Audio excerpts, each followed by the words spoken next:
Woski, patyny, bitumeny to temat, w którym czasami naprawdę można się pogubić. Bierzemy do ręki słoiczek i zaczynamy czytać. To jest patyna. I to także jest patyna. A przy okazji pasta antyczna oraz bitumen. A to dla odmiany jest patyna woskowa. Wiemy, jaki efekt chcemy osiągnąć, ale co kupić, żeby wyszło dokładnie tak, jak chcemy. Większość produktów jest gęsta, jak śmietana albo pasta do butów. Słowo większość jest odpowiednie, bo możemy kupić patynę, odkręcamy, a w środku wszystko pływa. Mam nadzieję, że tym filmem pomogę Wam się odnaleźć w tym skomplikowanym temacie. Zacznę od moich 3 ulubionych produktów, bez których nie wyobrażam sobie deku. Numer 1 to pasta woskowa o kolorze naturalnej patyny. W tym oraz kolejnym odcinku pokażę jej wszystkie supermoce, jakie znam. Druga to pasta antyczna z efektem starego złota, a ostatnia to po prostu biała patyna. Ja mam akurat firmy Stamperia, ale Pentard miałam i gwarantuję, że działają tak samo. A moje 3D beściaki prezentują się tak. Klasyczny stary brązik, następnie piękne stare złoto i po prostu biała patyna.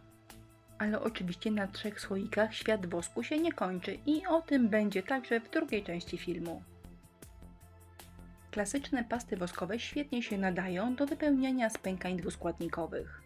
A w tym filmie chciałam Wam pokazać moje priorytety, czyli jak dobieram pastę woskową do moich prac. 2 portrety z dziewczynkami. Pierwszy to grube spękania, a drugi gęste i delikatne. Użyję mojej ulubionej pasty woskowej, ale możecie kupić także jej odpowiednik ze Stamperii. Ja wypełniam spękania używając szmatki, którą wycięłam ze starej bawełnianej koszulki. Wypełnianie spękań klasycznymi pastami woskowymi jest i łatwe i bezpieczne. Łatwe, ponieważ polega na energicznym nanoszeniu pasty na naszą pracę i wycieraniu nadmiaru.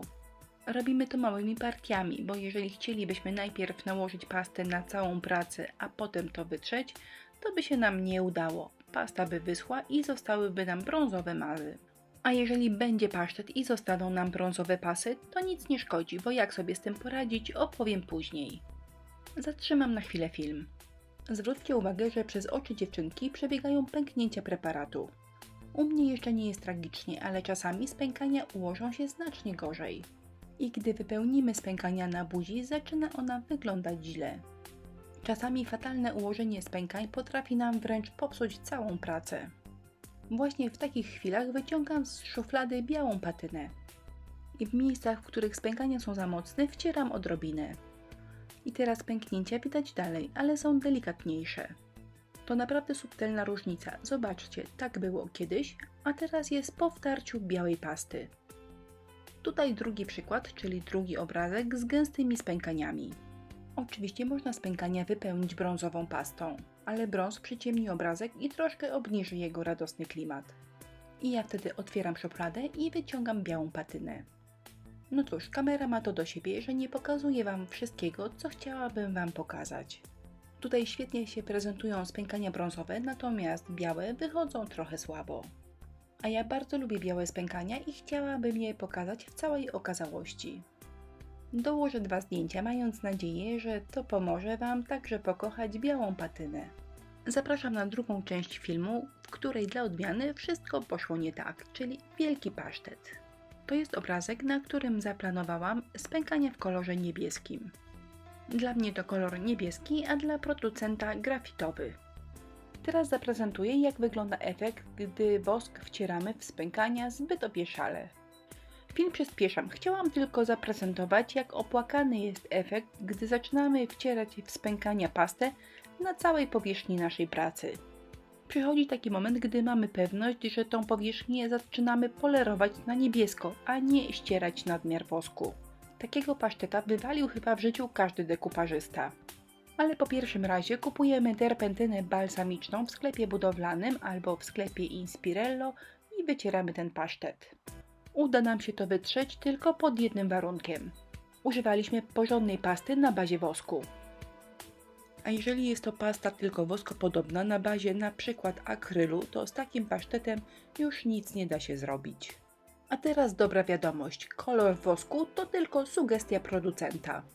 Jeżeli mamy kaprys wypełnić spękania kolorem jasno-niebieskim, to nie ma problemu. Bierzemy wosk niebieski, bierzemy biały, mieszamy do kupy i mamy jasny błękit.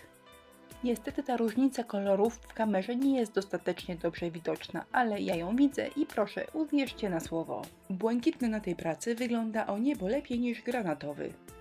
A teraz mała przypominajka.